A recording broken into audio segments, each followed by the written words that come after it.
Gaafa sabni akka sabaatti sirna abbaa lafaan hacuucamee malli harkaa baduun kun baqaaf saaxilamee irbaata qurxummii fi naachaa ta'e kun beellii fi dheebuudhaan manatti isa coollagdee jireenya isa jibbisiiftee guyyaa dhalootaa isaa akka baaraatu isa taasiftee goonni tokko naannoo kanatti dhalate. Maqaan kiyya Baaboo Galga'oo jedhama.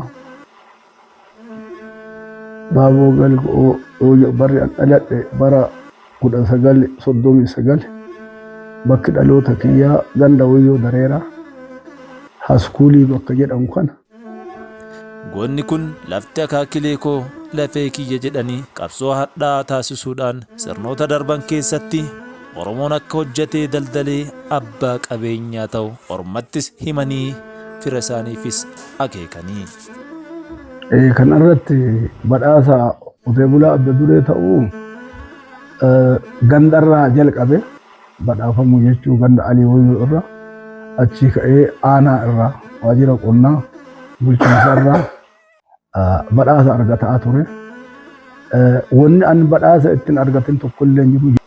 Goonni misoomaa kun gadadoof harka hin kenninu jedhanii lammii firkoo ta'uun eebba haadhaa fi abbaa qabatanii hulluqxoo siinqee of kalanii akeeka milkaa'imna abdii boruutuun gammachuu hardhaadhaan namuuf ganamaan ka'anii.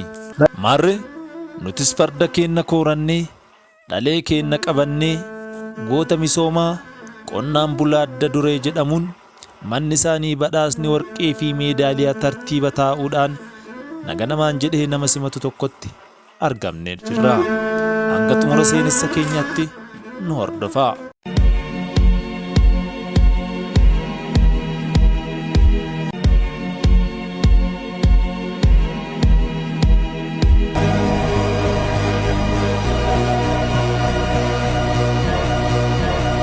Namoonni gaafa dhalatanii addunyaa kanarra jiraatan kaan umurii isaanii qisaasessanii kaayyoo isaanii karatti hambisanii abjuu milkaa'ina isaanii osoo hin dhandhamne lubbuun darban baay'eedha. Muraasni immoo mul'ata guddaa qabaachuun qe'ee isaanii midhaaksanii maatii isaanii misoomsanii utubaa jabaadhaan biyya isaanii ijaaranii siidaa bara baraan jiraatu irratti galmee seenaa dhalootaan faarfamu ka'anis hagoo miti.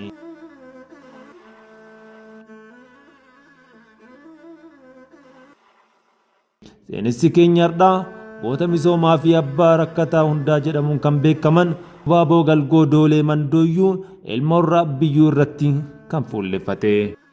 Mul'ata keessa keetii hawwii fi oduudhaan hin milkeessitu miira abdii kutannoo qabuun biqiltuu dhaabame gatii kunuunsa isaa beekuu dhabuudhaan si biratti yoo coollage ati nama biyyaa fi miti ofii keetiifis bu'aa hin qabne kan jedhan badhaafamaan misoomaa nama qeerrummaa isaaniitiin iciitiin milkaa'inaa galtee fi mul'ata keessoo isaanii gochaan dhugoomsuun akeeka ganamaa jireenya isaaniitiin dhugoomsanii.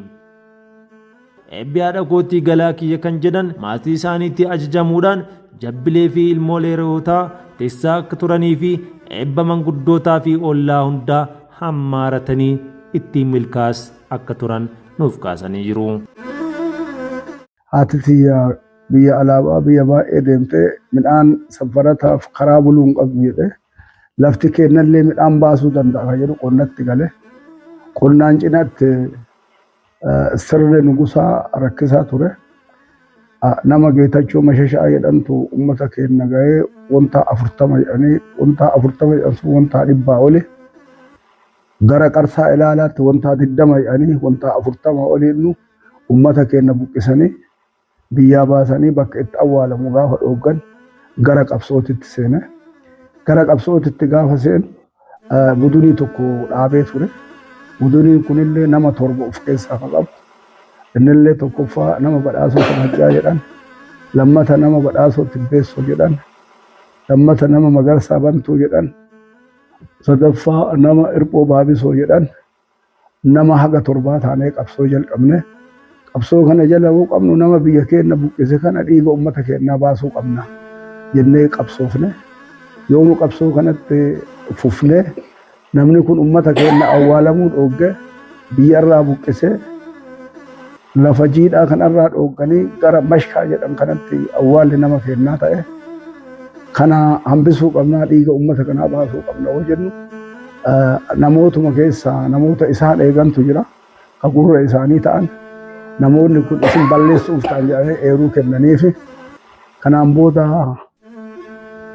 ka budunii kana ijaare kana godhu baaboo jedhanii mana hidhaa galee mana hidhaatii ta'e biyya kana gadhiise asii ka'ee dheeraatti galee majammaraa Itayyatti galee Itayyaa ka'ee Sireetti deeme Siree ka'ee dheeraatti deeme gaafa ilmaan Oromoo dheeraa irratti walgeettu hirmaadhee jira walgeettiisa gaafa uummanni Oromoo Maccaaf Tuulamaa irratti miseensa ta'anii dheeraa irratti walgaan walgeettiisa irra argamee ture bakka Franco Hotel jedhan afotti baankii daldalaa takka jira diqqoon takka bakka amma abbaa gadaa fakkeenya itti dhaabansa afoo jirti baankii sani cabsuuf itti deemne achirratti na rukutanii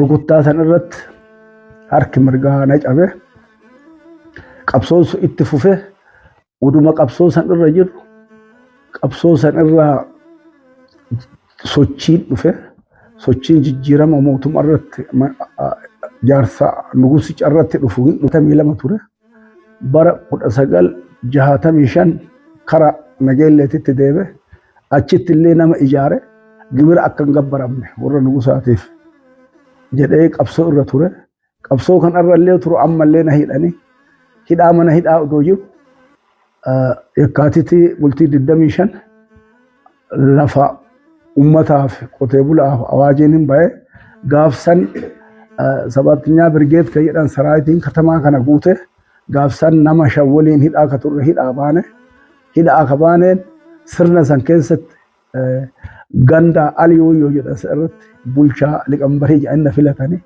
yoo na filatan san illee hin teenne manni barnootaa naannoo san hin jiru mootummaa cinaan iyyataa ummata wali qabsiise aga daree torbaa ummata irraa ijaarsise mootumni illee haga daree 4 nu ijaare ganda bulchiinsa gandaa irraa gara maayibaasiititti maayibaasii hargisaa ka jedhan alii wayyoo maayibaasii jedhan irratti liqambarlatti ingaras dhaqee achiillee ka dhaqee gara aanaa kanatti as darbe aanaa kanarratti illee darbinuu nama ijaaroo utuu jedhantu tura nama jabatu ture nama cimaa tokko ittaanaa isaa ture ittaanaa isaa turu lafa amma bulchiinsa jiru kana isaan duratti uduma ganda jiru koree waliin ijaaramne nama ciccima jira ka akka Haji Kadir Bombaaso ka akka Haji Kadir Xuuqu ka akka Haji Kadir Goobanii kanneen taanee ka akka Badhaasoo Falamaa ka akka Maammoo Hayaatoo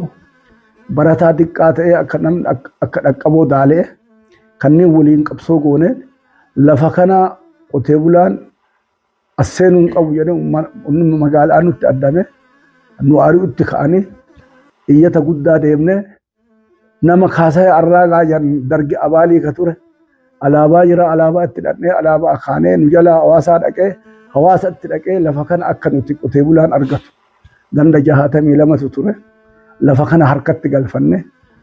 Egaa goonni misoomaa kun bu'aa bahii jireenya isaanii keessatti diinagdee horatanii galma isaanii dhugoomsuun duratti jireenya hiyyummaa injifachuudhaaf wallaansoo geggeessaa turuun gaafa umuriin isaanii miira dargaggummaatti fidde akeeka ganamaa kana dhugoomsuuf abjuu kaleessaa isaanii jiraachuuf qonna irratti akka xiyyeeffatan nuuf himanii jiru. Akkuma daa'ima qotee bulaa kamittu horii tissaa ture. Horii tissaa tureen ka'ee gara qonnaatitti hagguma san ilmaan warri keenya qabu keessaa hangafa ilmaan dhiiraallee baay'ee hin qabane gara qonnaa warra kiyya gargaaruutitti gale ijoollummaa irratti qonna jalqabe loowwan baay'ee jira qotilee hedduutu jira galgala yoo qotilee tokko ganama xamade tokko sa'aatii 7tti deebee xamade galgalaa qota maaliif midhaan uduma biyya kana jiru dhadhaan jijjiiruuf gara alaabaa gara dabuuf deemaat kuree saffara jedhan saffarataa turani haati kiyya kan irratti dadhabaa waan turte kana jala haadha tiyya baasa jedhee waan akkanaa hojjetaa ture. Dhalli namaa sammuu hojjetee ittiin jijjiiramu osoo qabu sababoota baay'isuun balbala milkaa'inaa irraa fagaachuu hin qabu kan jedhan qeerroon itti fayyadama yeroo isaanii sirnaan beekuu dhabuudhaan egeree isaanii hiyyummaaf saaxiluu hin qabu jechuudhaan dhaamaniiru. Yaada ofii sirreeffatuu qaba. Adeemsa ofii qajeelfatuu qaba. Hojjetuu qaba. Dadhabuu qaba. Fuuruu qaba. Fuuruu saniin waan addaa argatee nama guddaa ta'uu qaba. Akkanumaan qabeenya biraa guddaa fixee biyya alaa deema jedhee gizee guddaa dhiyaana qurxummii ta'aa turteerti ijoolleen keenya. Waan argattan xiqqoo qabadhaa biyya kanatti hujaati. Biyyi kun boru asii baqattanii boru as deebi'uuf sin dhiba. Biyya kana boru hundi addunyaan itti baqata ka jedhu yaada qaba. Akka amma deemaa jiru kanaan